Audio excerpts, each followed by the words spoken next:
proceeded to, I'm sorry? Proceeded to flood the parking lot and then entered into our clubhouse. Covered most of the clubhouse, including the patio. And we've had a record of this happening. Last happened in 2022 when there was difficulty with a high-pressure main under the river that was having difficulty, flooded our clubhouse at that time. Since then, a high-pressure sewer line was put under the river. That destroyed our swimming pool. Through legal action, we were able to go after the drilling company and secure some funds. We are in the process of building a pool at this time. We're working with an architect in doing that. Now we have a flooded club, and no reason to expect it not to happen again in the next big storm. To my knowledge, the storm that occurred was about a 5-year storm, best we can figure out looking at meteorological data. It would suggest that, Grand River Yacht Club being the lowest property in Grand River, right next to that pump station, that we may continue to have problems. And we'd like to ensure, actually two things we'd certainly like to see the county take some responsibility in the cleanup of our club. And we'd also like some assurances that we do not expect to see this happen again, and some understanding and analysis of that. That's my request. I have two colleagues here if they have anything that they'd like to mention, Paul and Kathy Matthews. Thank you. Would anyone else like to add?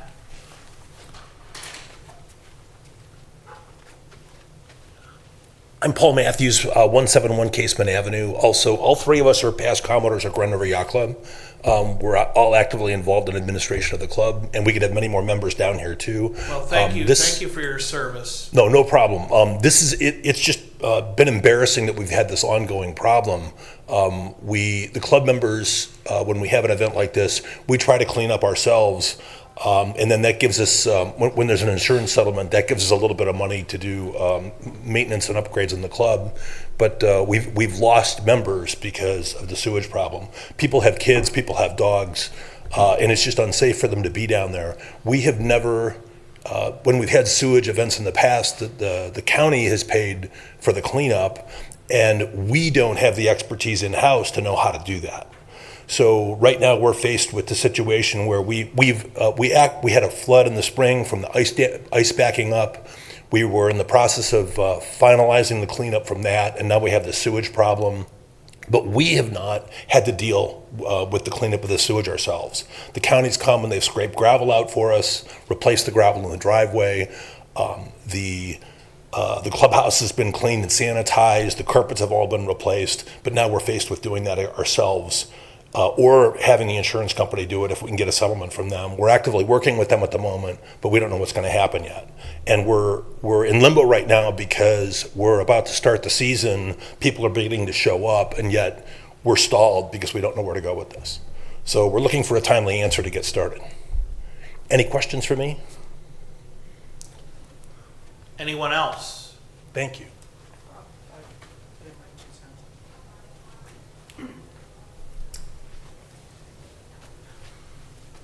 Hi, I'm Kathy Matthews. I also live at 171 Casement Avenue in Painesville, Ohio. All I'd like to add is if one of the answers that comes back is, well, this is just going to happen, why would anybody give an easement to the county to put in a sewer line if when it overflows, you just say you have to live with it? And the other problem is it's right next to the river, which is our drinking water. So you would think you would want to fix it from a health hazard for everyone. That's it. Thank you. If I may, I would like to ask our Chief Sanitary Engineer, Randy Roethlisberger, to share his insights, to respond. And of course, to answer questions. If you want to come back up and say, well, what do you mean? What is it? Obviously the floor is still yours. So, Randy, could you please respond to what we've heard? Give us a sense of what's happening there and what your position is. Yeah, sure. Like we've talked about, it was a significant rain on March 11th. Depending where you were, had different intensities. I just pulled up our rain gauge information, which is probably about a mile east of Grand River Village in Fairport Harbor, and we received about 2.62 inches of rain in 2 hours. And then over that 6 hour period was 2.9 inches of rain at that spot. So, and we know that can vary quite a bit from place to place. But according to our consultant, that's about a 13-year storm to a 12-year storm, somewhere around that. So, not the biggest storm certainly that we've had in the area, but pretty significant being in the spring. Rainfall tends to affect the amount of water that gets run off because of the saturated ground. It doesn't soak up as much water in the ground during a rain. And also the fact that there's not leaves on the trees can affect it significantly more than you might think. If you've gone through the woods or a treed area after a rainfall, you kind of hear it falling even maybe an hour after that. So that trees tend to dampen the amount of effect on a storm. So we had both a saturated ground and no leaves on the trees during this storm, so it affected a little bit more. But the manhole in question, like the gentleman stated, did fail, and we have repaired it temporarily. We are going to put a permanent fix in order so that cannot happen. We're talking with a couple of contractors now to make sure that does not happen the way it did again. We continue to make improvements throughout our system every year. I think we spent over $2.5 million last year in improvements to the system to remove water from getting into the sanitary sewer rainwater where it's not supposed to be. There's many conduits that can cause clean water to get in the sanitary sewer, and whether it's direct connections from storm sewers that aren't supposed to be there, from sump pumps that aren't supposed to be connected, to footing drains and that sort of thing, and also old leaky pipes can cause it also. So we are doing our part in repairing and making sure that our systems are operating as best that they can, and we continue to update that and move forward. I would say that, and I always say it, there's never going to be a guarantee that something can't be backed up, that it can't be overwhelmed. If as we make repairs, our goal is to reduce the effect of a rainfall on the system overall. So if we are able to eliminate a couple miles of sources of water with a project, then what may have been affected on a 2.5 inch rainfall may not happen again until you get a 3 or 3.5 inch rainfall. So about 2006 we experienced 11 inches of rain over the course of 18 hours, and you get that much and it's just nothing, no infrastructure that's going to stop that. But our goal is to continually make it less and less common, and we'll continue to do that. So how do you respond to the statement that in the past the county helped clean up? Is there any responsibility on the part of the county or our insurance? Have you explored this? We did, yeah. I believe it was submitted to insurance, so of course they reviewed it and they made their decision. In the past, I believe what gentleman was speaking towards was it wasn't during a rain event. It was the force main. We had a force main that goes underneath the river, and that failed, and so that inundated the parking lot at that point, and we cleaned it up. It wasn't an act of God. It was something that we were monitoring, and we had plans to replace that, and then eventually we did replace that force main under the river with a new force main that we hope will last another 100 years. So you said Corsa made their determination, which is our insurance policy. What determination did they make? That the county was not liable in this case for repairs. And what was their reasoning? I don't have that. Do you know generally when the county is and is not liable? I mean, obviously you deal with flooding events like these all over the county. What's the standard, if you could educate us? The standard is, I guess, in a nutshell, the easiest way is was there neglect? Did something happen that we knew about and that we didn't address or weren't in the process of addressing? So that might be an example of that might be, the lift station downstream. If we knew a rain was coming and we turned it off because we were going to do repairs on it or something like that, or if we knew that there was a pump that wasn't working and then we didn't replace it or didn't repair it. So during this event, the pump station continued to operate continuously, and the downstream continued to operate. So that's how they made their decision. And am I correct? And I'm asking a question. I'm not in any way trying to posit. Am I correct in that the county can't improve, can't invest, can't spend money on private property unless it's legally responsible for the damage? Or are there exceptions where we can?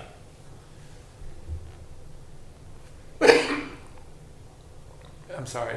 Sorry, maybe I need to be a little clearer. What I'm asking is, in general, it's my impression that the county is not allowed to improve private property unless if they are legally responsible for the damage to it. I would say, yeah, correct.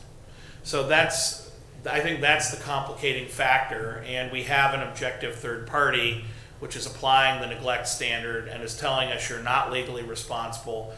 If I'm understanding you, you're saying that's why the Department of Utilities is not offering to fix the damage that occurred from the rain event. You're saying it's because you had the insurance company review it. They said under the neglect standard, the county's not liable, and so legally you can't improve private property unless you're responsible for the damage to it. And I want to make sure I'm understanding your reasoning, and if you can elaborate or you can correct me where I'm making a mistake, because I think everyone's trying to understand why in the past did you help, but here you can't. And what I'm understanding, and I want you to correct me, add on to it where necessary to explain, is that the county had a bad pipe that we knew we had to replace that caused the damage last time, whereas this time you're saying the system was simply overwhelmed in a way that wasn't neglectful. I'm just trying to understand the distinction. Commissioner, if I may, just in terms of public monies going to private owners, any expenditure of public money has to be for a proper public purpose, and that's the root of it. We can't just give out money unless we are liable legally. Mm-hmm. So that's the difficulty. In fact, if that were to happen, there's also mechanisms in place for, quite frankly, the prosecuting attorney to have a finding for recovery, depending on, this is very broad brush type statements, but it's a proper public purpose, and if the county's not liable, utilities were not negligent, we're not going to cannot give money to private owners. So this isn't a matter of discretion on the part of the sanitary engineer. He simply doesn't have the authority to do it, in your opinion. Correct. I think I saw a question. I just wanted to make a comment. And by the way, if you wouldn't mind coming back up, I hate to inconvenience you. We just want you on the record. Paul Matthews again. Randy saved us many times with problems at the club and personally up the street at home. So we respect his opinion, and we agree that in the one event where there was a sewer line failure, there was sewage in the clubhouse, and the county came forward and dealt with it then. But there have been multiple events when we've had sewage in the parking lot, and the county's come in and taken the gravel out. So it's not just the one event. It's a chronic thing. This happens regularly to us. and it gets embarrassing and affects the membership. Thank you.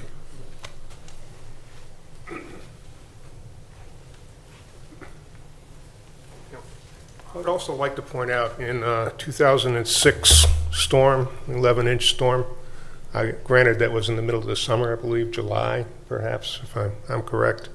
We had no problems with the sewers. River didn't overflow. There were no issues. A 2.6-inch storm caused a manhole to fail, a county manhole to fail on our property. I find it difficult to believe that there's no responsibility in that having happened.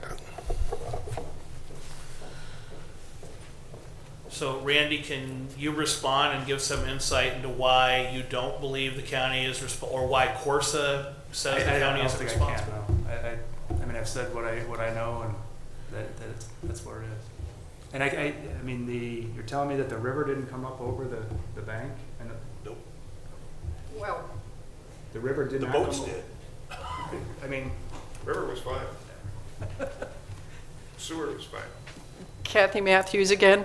The three of us had boats at the Grand River Yacht Club when that flood happened. And it took us personally a while to get there because the Main Street Bridge was closed because they shut it for several weeks because of the flow rate. Now, is this the 2006? I'm talking about 2006. So by the time we got down to the club, certainly the parking lot was just soaking wet, puddles of water everywhere. But I agree, we did not have sewage. We had boat wreckage because all the docks failed and floated down.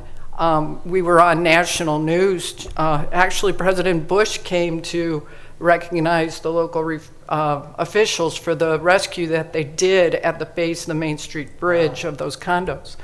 My question is, the system is designed to handle big rain events, like a 5-year event, a 10-year event, a 20-year event. What was our system designed to? Because at some point, we need to be able to make a judgment. Is the system working or not working, and do you need to fix it? So what is it designed to? It must have a number.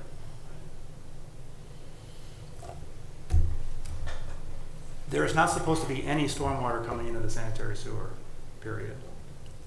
Although we design for leaking sewers. We know that sewers age over time, and we design for leaking sewers, and the number for that, and it's a somewhat complicated calculation, but it's 200 gallons per inch mile per day of rainwater that comes in. That's what it's designed for. What could you say that again? 200 gallons per day per inch mile is what we designed for today. Now,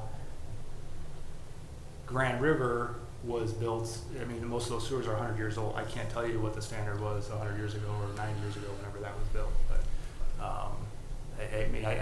I can't tell you whether it's a 10-year storm or a 5-year storm or whatever that pump station was designed to, because it's not supposed to be getting in rainwater. And that is an important point, which we have had to address with a lot of other communities, and I really do want to underline it because people misunderstand who is the steward of different systems. And while Randy and the county are responsible for the sanitary sewer, the storm water is the responsibility of the municipality. In this case, that would be Grand River. And so if Grand River were to replace their stormwater system, their 100-year-old system with something new, that would dramatically reduce the incursion of stormwater into the sanitary sewer system. What Randy's saying is, really, there shouldn't be any infiltration. We understand that in reality, with an old system, it's going to happen. But the reason why rain is triggering a sanitary sewer backup is because Grand River hasn't replaced a century-old system. I appreciate they have very big budgetary issues in Grand River. They do the best they can on a very small budget. I mean, the county's even donated sheriff police cars to Grand River because they weren't able to afford a new car. So I'm not here to tell you they're sitting on a pile of money and they're refusing, to do the work. But the reality is the county is not responsible for the stormwater system. So when we talk about a system being overwhelmed because of a 12 or a 13-year storm, Randy is not able to replace or to update that system. That's really a conversation to have with Grand River, which once again, like any entity, is balancing a lot of different priorities, and a small village doesn't have a big budget. But it's not Randy's responsibility to update the stormwater system. And that we have to be fair there, because we get this concern all the time from townships and cities and villages where people have a big flood and they say, well, why won't you fix the stormwater system? Because the county isn't in charge of the stormwater system. You need to go to the council meeting, the trustee meeting, to talk with them. Now, we do help and advise, and communities that participate in the county's stormwater program, I believe Grand River does, don't they? Yes. They do collect a little extra money off your property tax. You might note that on your bill that there's a stormwater fee, and that goes into a fund that the mayor of Grand River can apply to Randy to then apply that money to different parts of the system. So that might be a conversation to have, and say that they should start prioritizing the area in and around the yacht club. But ultimately, a 100-year system, it's way overdue for a replacement. And I've had this conversation with the mayor of Timberlake. They're in a very similar situation. They had whole streets flood during that rain event. And he was out there putting cones up, just blocking off streets himself as the mayor. And he's like, he said to me, I have no idea where we're getting the money for a new stormwater system, but he's fully aware that the village needs it. So that's a question that we have to answer as a community. It's not one that Randy specifically can do. I think that's where you really get into advocacy with the state and say, why are we giving $600 million to the Browns when we're not replacing century-old stormwater systems? And we do have local representatives and senators that we can have those conversations with, because I personally think those needs are greater than sports teams. But I do want to be fair to Randy. I'm very grateful to him answering these questions. I know I've been a little tough on you this time too, and I don't mean to be mean. I just want to make sure we're fully addressing all the questions from the public. But at the end of the day, something did not go wrong from what I'm hearing, at least according to Corsa, with the sanitary sewer system. Far more pressure on that manhole was placed than should have as a result of rainwater infiltrating the sanitary sewer.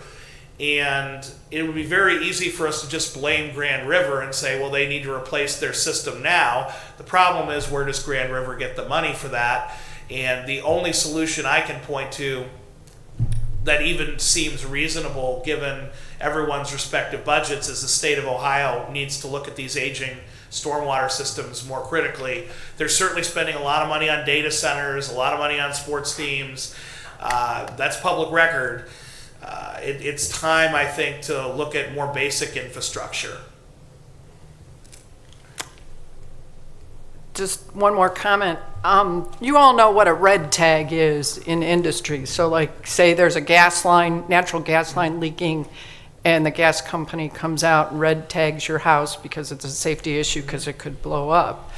At what point do we leak enough sewage into the river, which goes to our lake, which is our drinking water, that, say, the EPA finally red tags the system and says, enough is enough, you have to fix it, because for the good of all, you're going to get us sick.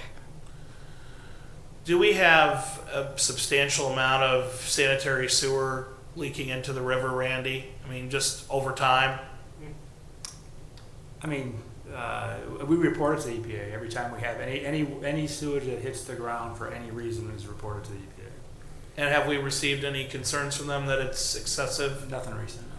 So it's not our call whether it's red tagged or it's at that point or not. It's the Ohio EPA, and I believe Randy when he says that we're honestly reporting every incident. Has this incident been reported yet? I'd have to check with our maintenance guys, but yeah. But it will be monthly, if it yeah. hasn't They do it already. monthly, yeah. Okay. Any other questions for us?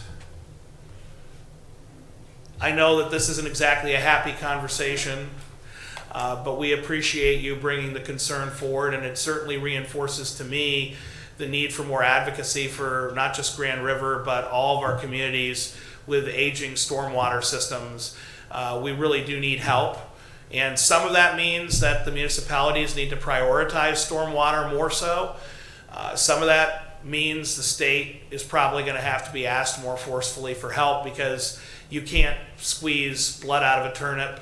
And I don't think Grand River has a pile of money big enough to replace the entire stormwater system today. Although, would I be right in saying, Randy, that they really should replace the entire system, as old as it is? I mean, that would be wonderful, but that's never going to be the case. It's you know, you prioritize the. I mean, how old should a system be before it's substantially replaced or refurbished? Industry standard is these pipes are anywhere from 75 to 100 year useful life. You know, that's the guide that we take as we replace. So 100 is right at the high end? Typically, you know, it really depends on when they were put in. We don't rely on the age as much as you might think. Some of the craftsmanship when some of these pipes were built in the turn of the century is amazing. Some of these sewers are brick sewers. It's like a chimney laid on its side, and you dig them up, and they're amazing. And other pipes that were put in the 70s are failing. So I think it's more of an average. So it's really something that you have to analyze every section continuously. You have a list of projects that you prioritize, and then you apply your annual budget to get those done that are priority. You might have, like I said, a pipe that was constructed in the 70s might be replaced before one that was replaced, you know, that was initially put in the early 1900s. But generally, the average is 100 years or so, and you just get enough movement in the ground. Technology, in theory, is always better, and the pipes are getting better and better as we move forward. So, in general, that's kind of a benchmark that we use.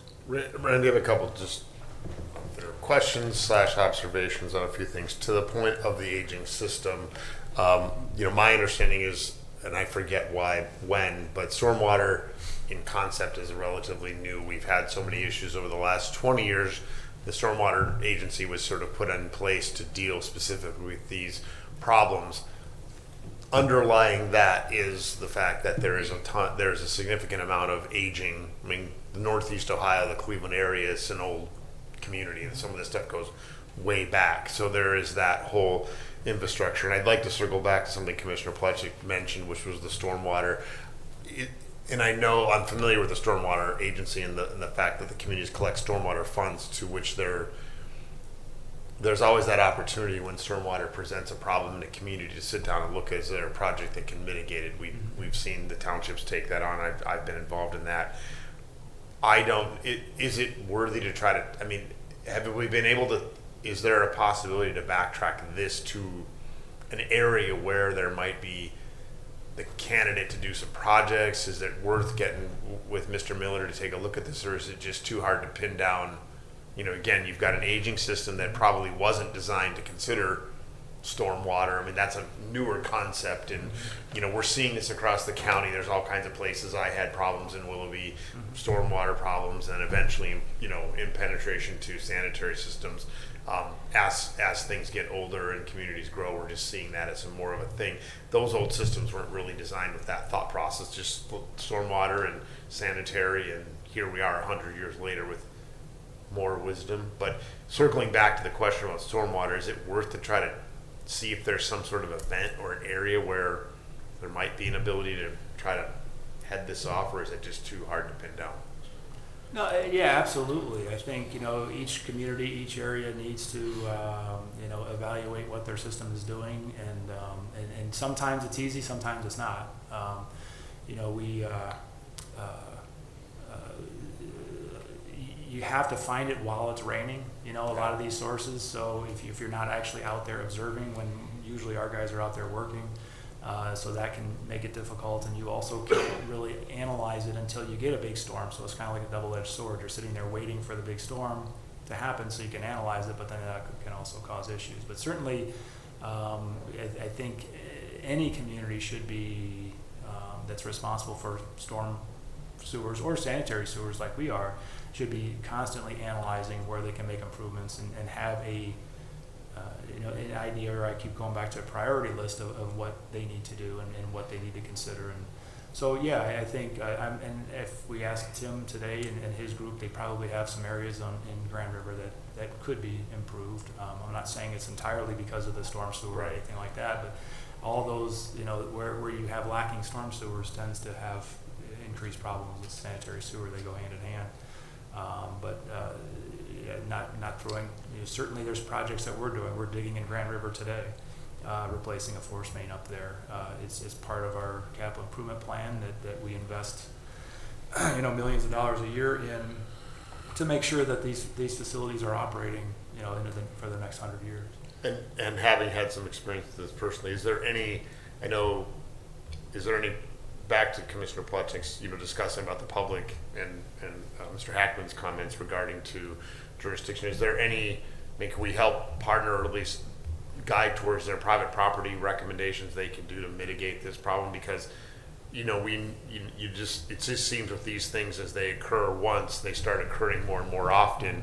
What can private property owners do to try to manage this stuff as we're in a slow roll to make improvements, constantly chasing stormwater problems, fix one, another one props up. I mean, this is just a perpetual situation, but do we have recommendations, or can we point to resources that can help private property owners, these folks specifically, but in general terms, others, when this comes up again? Yeah. I think ideally, if people could investigate or inspect their plumbing and identify where it goes.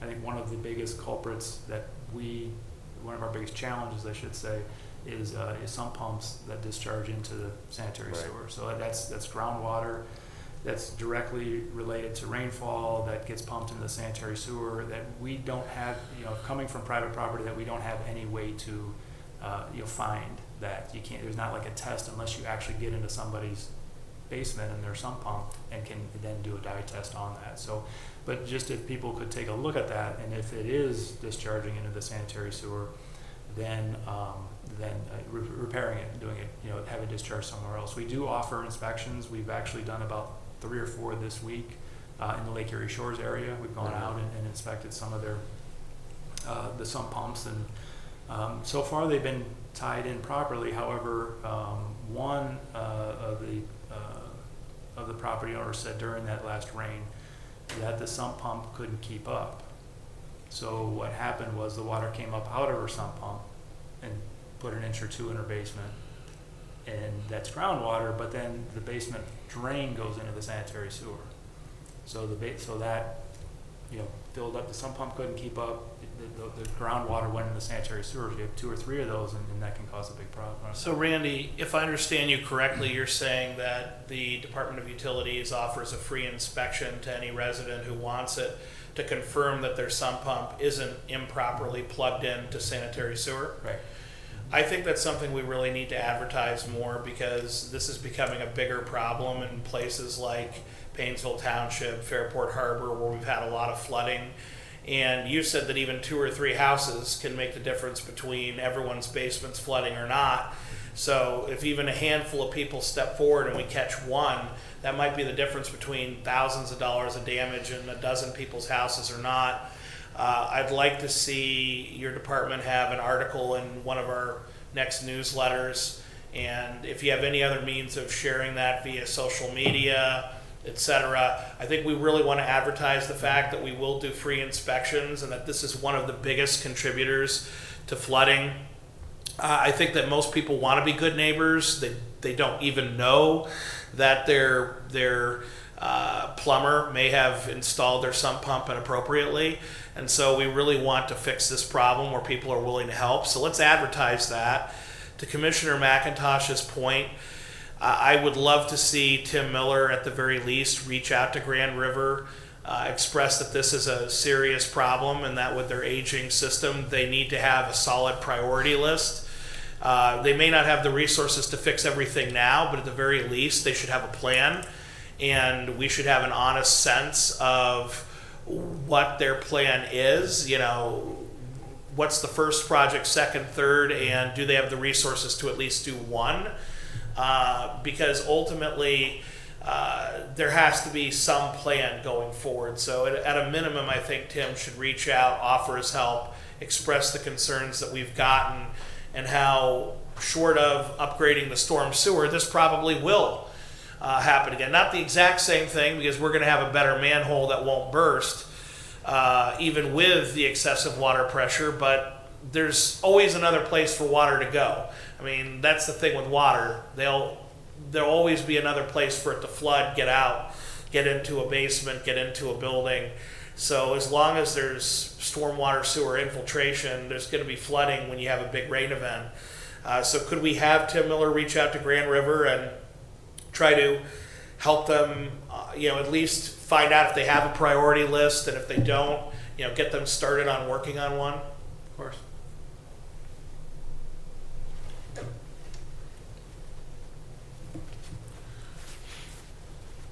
I find all your comments very educational and informative, and as an engineer, I agree with the discussion. I will state that day, a lot of the storm sewers in the area were basically the grates on the streets were plugged with debris from over the winter. And I know it was on my street. The county was out cleaning a storm sewer on Brighton Road that morning because of rainwater infiltrating the basins that catch water close to Lake Erie, if you're familiar with those. But it brings me back, though, to the point that all the equipment Grand River Yacht Club had on its property performed as expected. Backflow preventers, etc. We had a manhole on the property that was the lowest manhole probably on that side of the river. Am I right on that, Randy? That blew up? And I guess my question is, if those manholes had not failed, how long would that pump station have pumped? How much higher could the water have gone? How high did it get that day? I'm curious because, at the end of the day, what happened absolutely should not have happened. I think we all know that. And it was not Grand River equipment that failed, that we paid for. It was not on a lateral for our septic system. It was on the main county line. That manhole failed. We're talking about strengthening that manhole. I'd love to see a date and understanding how that's going to happen. But that sewer has a manhole every 300 feet. There's another one on our property, and there's another one up the drive. What happens? Is it whack-a-mole? They just pop going up? The pump station is probably 15 feet above that manhole. And I'm sure it draws out of a well that's much deeper than that sewer line. But what happened absolutely should not have happened. I don't think, there's any question of that. Yet we have a county conglomerate insurance company saying that it was rainwater. I question that decision. I very strongly question that decision. So Randy, could you elaborate on the fix to the manholes and how that looks, how that works? I do think it bears repeating that we all agree that this would not have happened but for the rain, right? So if there was no rain event, Even with the rain. but it wouldn't have happened if there hadn't been rain. Is that? Sure. And rain should never, to Randy's point, it shouldn't be in the sanitary sewer. So the fact that there is rain going into the sanitary sewer is the problem. And the question is, how do we address that?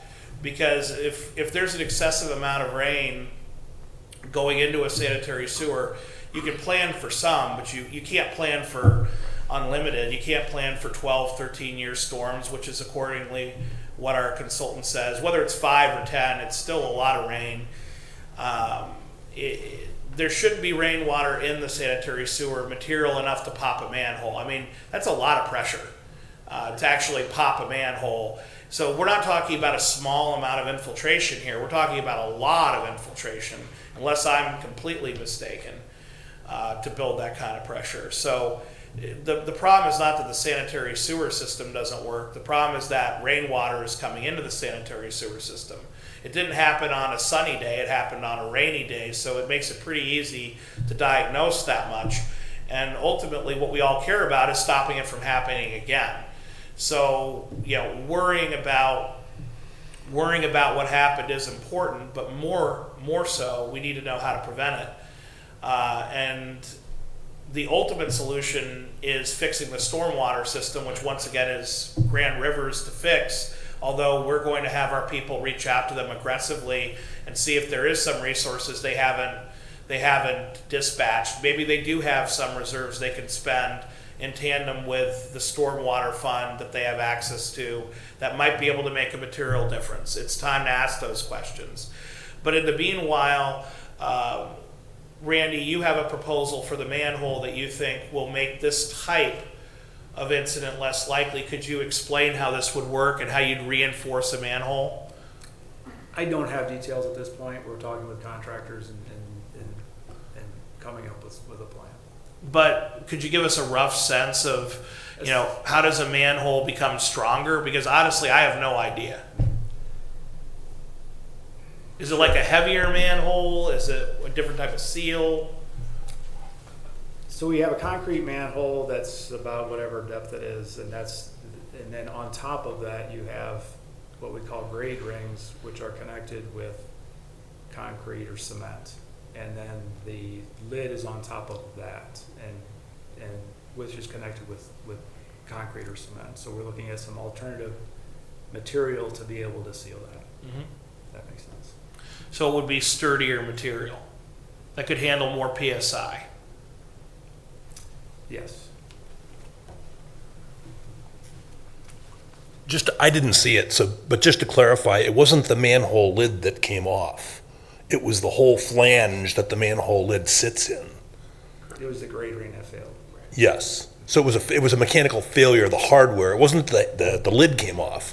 It was the structure that supports the lid that got pushed off. So it's even bigger than just a new lid. Mm-hmm. And you're aware of that? Yes. So I know this has been a difficult discussion, but the two action items that I see us having is, number one, we need to raise awareness, not just in Grand River, but in all the communities that have been experiencing flooding, that even one or two homes with a poorly plumbed sump pump can cause disaster across an entire community. We're offering free inspections. Let's push that out as much as we can. If we even get a couple, one or two houses in Grand River might be the difference between this happening again or not. So let's do everything in our power, from the county newsletter to social media to any way we communicate with residents. Maybe we could even put a note in the utility bills, if we have space to do that, to say you can have a free inspection to make sure that you're not plumbed in, because that seems to be something that could really add a lot of value with very little expense.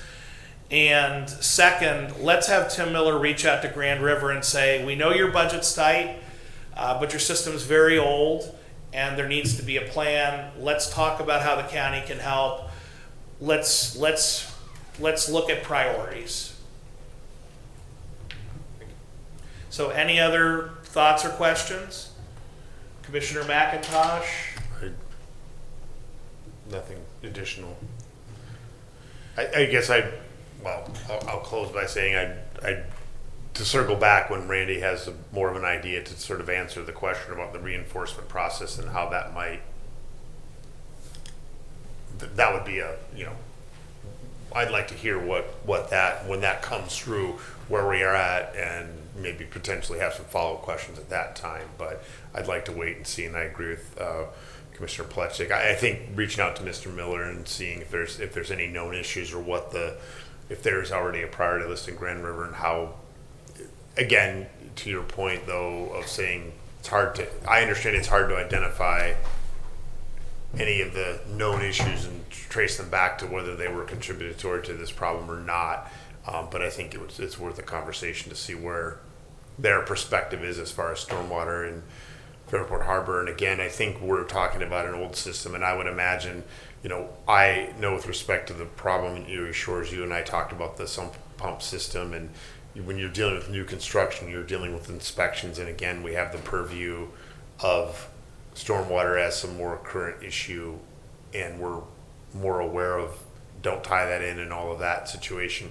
You get into these older communities, and 20 years ago, somebody puts a sump pump in without a permit, and somebody plumbs it into a place, and to get people to do a test, to check at it, to look at it, these are significant contributory factors that are very hard for us to chase down. But I agree with Commissioner Plechik. We should do everything we can to promote, because these are community problems, and there are so many factors to them. It's unfortunate that there's never the one or two things we can just take out and then not have the problem. But I do think, looking at the design future that you might be looking to reinforce and what the implication is, I think the whack-a-mole analogy as far as that part of the system failing is worthy of some continued conversation once that design or those ideas come forward. And Randy, I would hope that in addition to communicating with us, you'll let the Grand River Yacht Club know about the ultimate solution with the manhole. And part of that should be examining whether or not one or two other manholes on that stretch might need to be reinforced as well. And I do understand that the further you get away from the station, the less the pressure is going to be. So it may be that only one manhole needs reinforcement. But if you could share the logic with us, whether it needs to be one, or it needs to be two, or it needs to be three. I'm not an engineer, I'll fully admit that. So I don't know if it needs to be more than one or not. But I think that we all want to be part of the solution and understand what you get back when the study is complete. I have another, we have him here, so I'm gonna ask him a quick question. Randy, should we, I don't know what our backflow preventer's rated for. If the sewer hadn't blown off, were we at risk of the backflow preventer into the clubhouse failing? Should we beef that up? I have no idea what Okay. is rated for or what they typically are. Okay. I'm sorry, I can't answer that. Oh, that's fine. So I think that's something that we want to have a continuing conversation on. So maybe you could share, with Randy's office, what backflow preventers you have. I fully appreciate that you've taken a lot of questions off the cuff here, and you've given a lot of very expert answers. But with a little time, sometimes you can give a more expert answer. With respect to the whack-a-mole issue, the point was that if one of the units above us had failed, instead, there's a rise in the property that would have protected us from the sewage.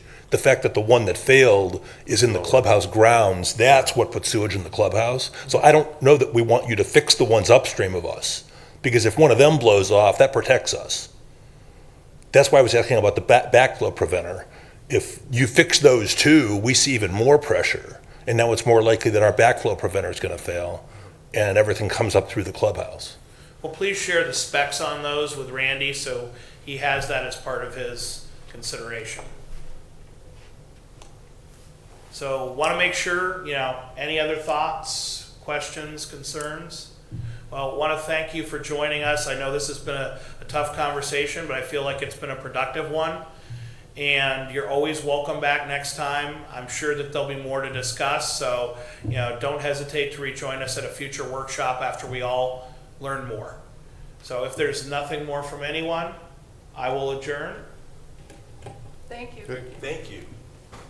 We stand adjourned.